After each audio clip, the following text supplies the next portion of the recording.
Carla Rivera has suffered plenty of heartache, but now she's experienced a big dose of joy and gratitude. Bruce LaShan has more on her faith that when you need help, people will step up. I say thank you for Ms. Bogoski for this opportunity for me. Do not attach it to a motor. Last semester, senior year at Parkdale High in Prince George's, Carla Rivera figured she would struggle to make little motors in tech class. Fue de nacimiento que nací así. Carla was born in El Salvador without a left wrist or arm. But her teacher had an idea.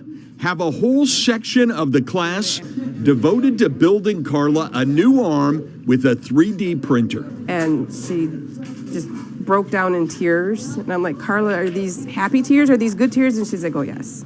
Teacher Karen Bogoski spent $70 of her own money on the plastic filament in pink and blue that Carla wanted. It took 2 months to piece the arm together. I told her I wanted to throw it against the wall a couple times. So when she bends the elbow, the fishing line pulls the fingers in, and then the rubber bands snap them back. When it was finally finished, Carla could scarcely believe it. Muy emocionante, contenta. She has spent a lot of time practicing. ¿Te gusta? Sí.